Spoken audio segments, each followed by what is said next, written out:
Olá, meus queridos alunos do sexto ano A e B. Gente, vamos dar sequência ao nosso conteúdo. Hoje nós vamos falar sobre os continentes em movimento. Esse conteúdo está lá na página 7 do módulo 2. A videoaula passada nós demos início ao módulo 2, tá? E estamos falando aí sobre o planeta Terra por dentro e por fora.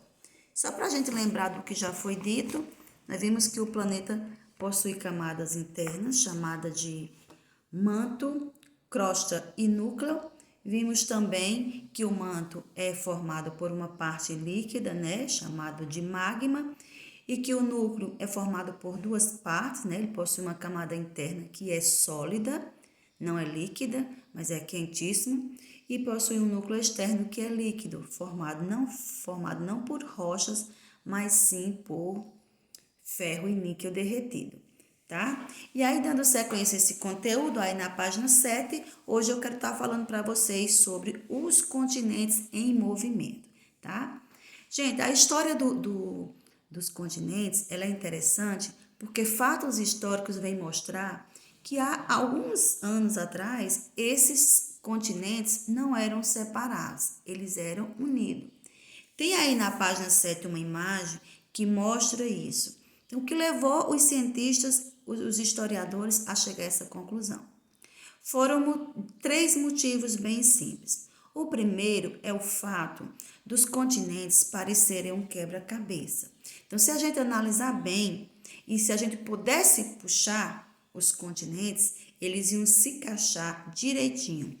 A América do Sul, ela se encaixa direitinho no finalzinho da África, assim como a Índia vai estar se encaixando a Antártida e a Austrália. Além desse detalhe, os fósseis encontrados na América do Sul e na África são idênticos, são de mesmos seres. Além disso, tem também a parte do solo e a parte rochosa, que também é idêntica, é muito semelhante. Ou seja, com essas estruturas semelhantes, não, eu tô dando foco aí na América e na África, né? Porque são continentes que estão mais próximos que a gente conhece bem. Mas os outros continentes, a mesma coisa. Já foram encontrados restos fósseis de animais na Índia que também foram encontrados na África, assim como foram encontrados na Antártida. Né? O que leva os estudiosos a crerem que em algum momento da história esses continentes eram juntos e com o passar dos anos eles foram se afastando. Mas o que levou eles a achar que eles se afastaram? Gente, nós sabemos que abaixo, né, do solo, lá no magma da Terra, existem placas chamadas de placas tectônicas, né? E não existe só uma, existe várias. Ao total são 12 placas tectônicas e os continentes, eles estão em cima dessas placas, né? Sabemos também que essas placas tectônicas também podem ser chamadas de placas litosféricas. Então, cada continente fica em cima de uma placa dessa. No planeta todo existem 12 delas e elas estão em constante movimento. Por quê? Como o magma da Terra ele é líquido e o calor do centro da Terra faz esse líquido se movimentar, fazer tipo uma corrente, um movimento lá embaixo, essas placas se movimentam por conta disso. Então, o calor do núcleo aquece o manto, que por sua vez é líquido, né? Ele é pastoso. E ele, o que acontece? A parte quente vai subir, a parte fria vai descer. E esse sobe e desce de magma faz uma onda, uma movimentação. E as placas que estão sobre ele também se movimentam. Esse movimento é lento, não é um movimento que os nossos sentidos possam detectar, tá? São movimentos que acontecem e a gente não percebe, os sentidos não conseguem perceber, porque são movimentos lentos e, além de serem lentos, estão acontecendo lá no magma da Terra. E isso causa influência nos continentes em cima, com certeza. Essa movimentação tanto pode fazer um continente se aproximar um do outro, como pode fazer eles irem se afastar. E foi com essas observações que chegaram-se à conclusão de que os continentes já foram unidos e que ao longo da história eles se afastaram, ok? Esse calor que vem do núcleo da Terra esquentando esse manto causa essas ondas de movimento e essas placas tectônicas, da qual os continentes estão em cima, se movimentam e aí eles tanto podem se aproximar como eles podem se afastar. Então, quantas placas tectônicas existem? Gente, ao total são 12 gigantescas placas, formando assim todo o território, né? Toda a Terra está em cima de placas, inclusive o assoalho dos oceanos também ficam em cima dessas placas. E essas placas, elas causam não só esse fenômeno de afastar ou aproximar os continentes, tá bom? Como elas podem também estar causando aí os terremotos e as erupções dos vulcões. Erupções vulcânicas, formação das cadeias, foram graças a essas placas tectônicas, tá ok? Ao longo de milhares de anos, esses movimentos foram modificando o planeta. E esse movimento dos continentes foi chamado de deriva continental. Por que deriva? Porque é um movimento que se faz sem direção.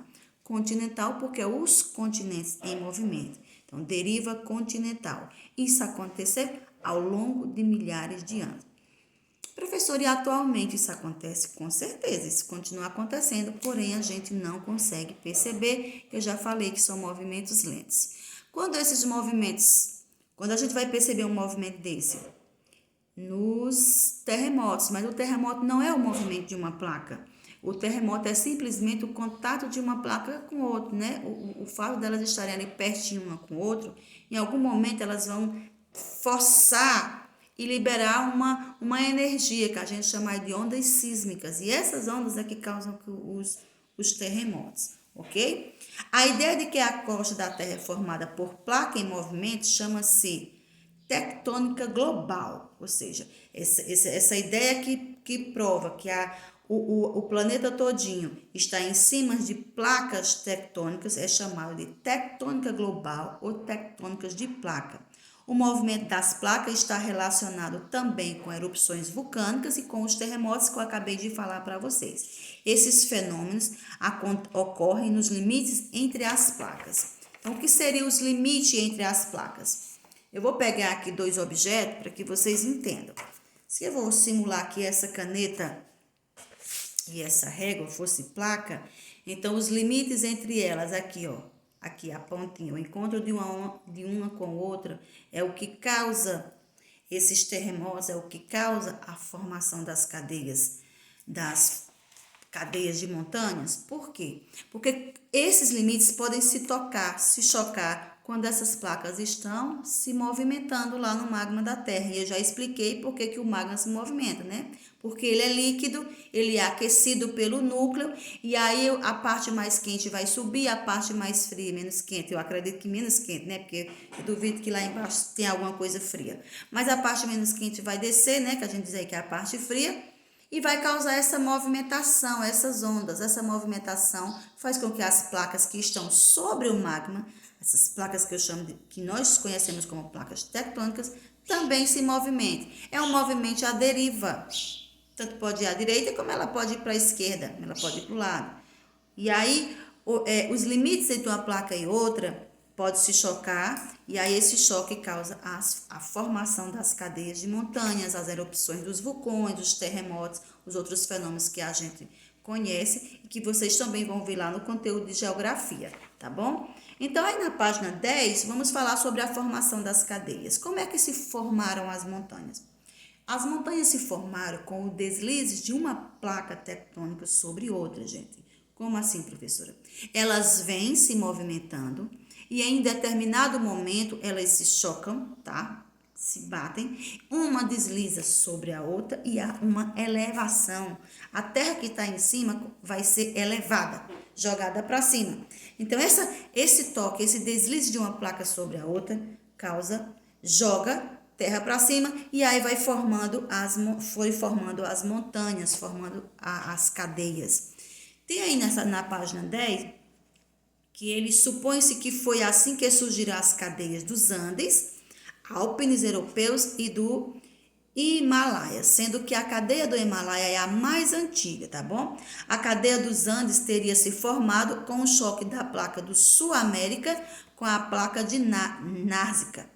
Já os Alpes europeus, pelo choque das placas da África com as da Euroasiática, ou seja, placas que formam o continente da África se chocaram com as placas do continente europeu, tá? Como eu falei, elas deslizam uma sobre a outra, joga isso para cima, e aí foi como eles acreditam que surgiu as cadeias dos Alpes. As cadeias as montanhas do Himalaia, como eu falei, é uma das mais antigas. Ela tem aí cerca de 45 milhões de anos. E isso aconteceu quando as placas que estão lá no continente da Índia se chocou com as placas que estão no continente da Ásia, tá bom? Aí a placa onde fica o continente da Índia com a placa do continente da Ásia tiveram um choque, se bateram, né? Deslizaram uma sobre a outra, lançam a terra dos continentes para cima, e aí uma vez que elas sobem, elas não descem, fica lá as montanhas, né? O conjunto de montanhas que a gente chama aí de cadeias montanhosas. E aí foram assim que se formaram essas montanhas, e é assim que se formam todas as montanhas de todos os montes de terra. Eles só se formam quando essas placas se chocam uma com a outra e joga essa terra para cima, dando essa formação. E os terremotos? Vamos falar sobre os terremotos que está na página 11. Hoje eu vou falar só até terremotos, tá? Porque senão o vídeo fica muito longo e cansativo. Quinta-feira eu tento concluir falando sobre vulcões. Então, os terremotos vocês já sabem, são tremores da terra, são abalos de terra que causam grandes danos para quem está na superfície, porque tudo cai, tudo se desmorona, né? Destrói. Então, mata pessoas. Na Turquia, em 1999, teve um terremoto que matou 13 milhões de pessoas, deixou 26 mil feridos e mais de 200 mil desabrigados, ok? E como é que esses terremotos se formam?